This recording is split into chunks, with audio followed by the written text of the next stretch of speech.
Hi everyone. On April 5th, the Holy Orthodox Church commemorates the memory of Saint Theodora of Alexandria.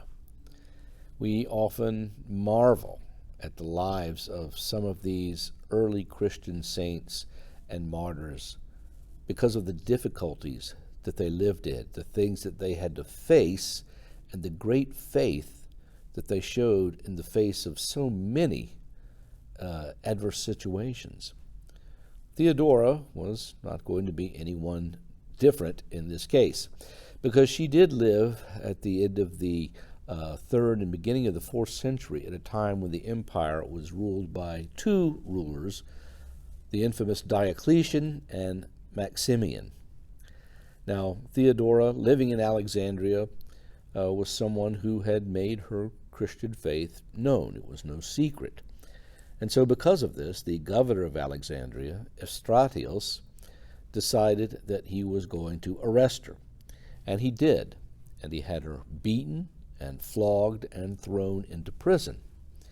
But he was feeling gracious that day and decided, well, I'm going to go easy on you, and you can go and live in a brothel.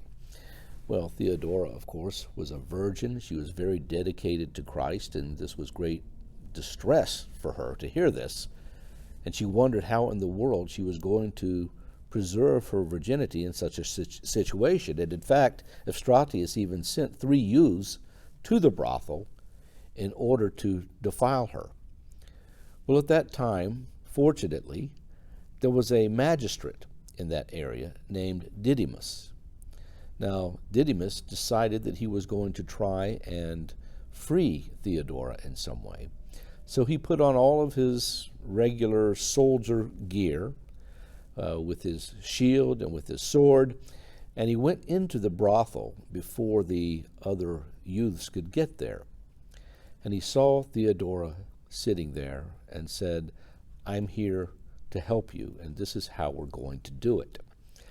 So he took off all of his soldier accoutrements that he was wearing, and instead donned feminine clothing.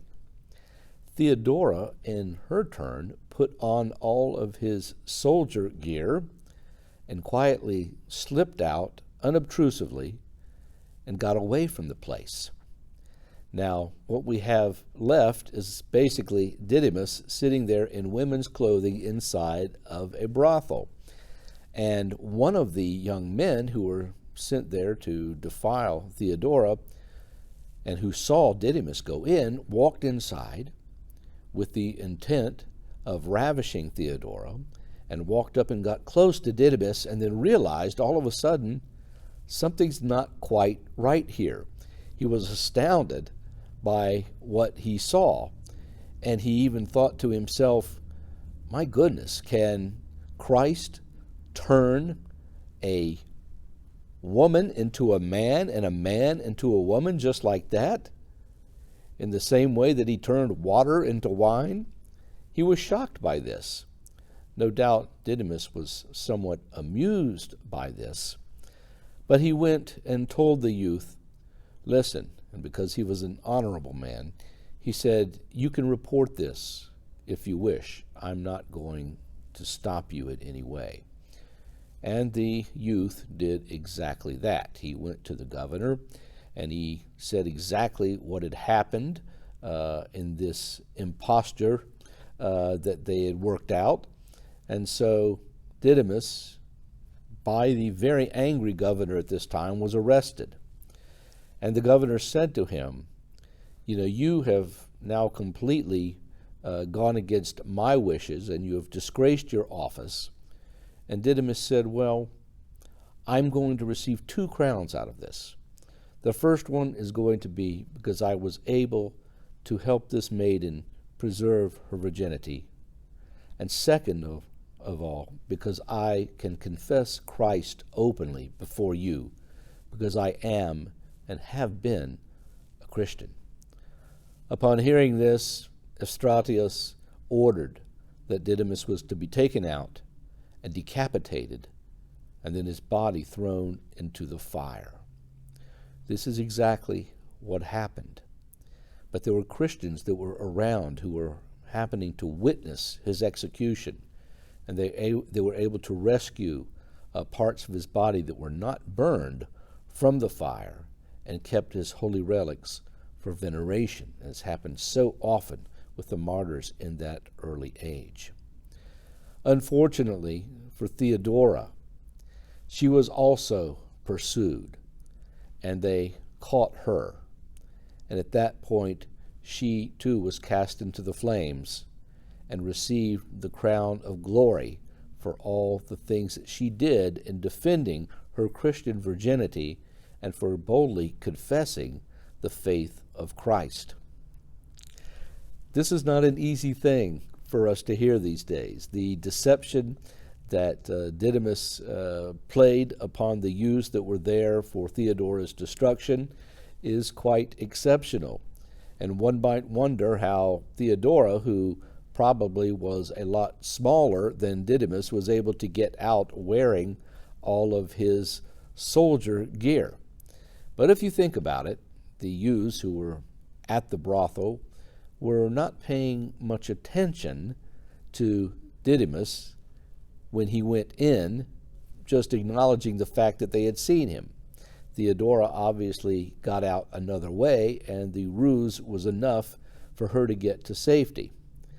But then Didymus accepted the complications of the fact that he had deceived someone, and he was not going to lie or to cheat or to threaten the youth at all, but simply said, "What you see is what happened, and you can report it," knowing that he was going on to his imminent demise because of this.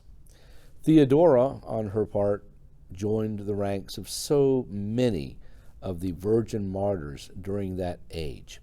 Today, we think about virgin martyrs, and it almost seems like an anachronism, because virginity is not held in high regard in our rather hedonistic society.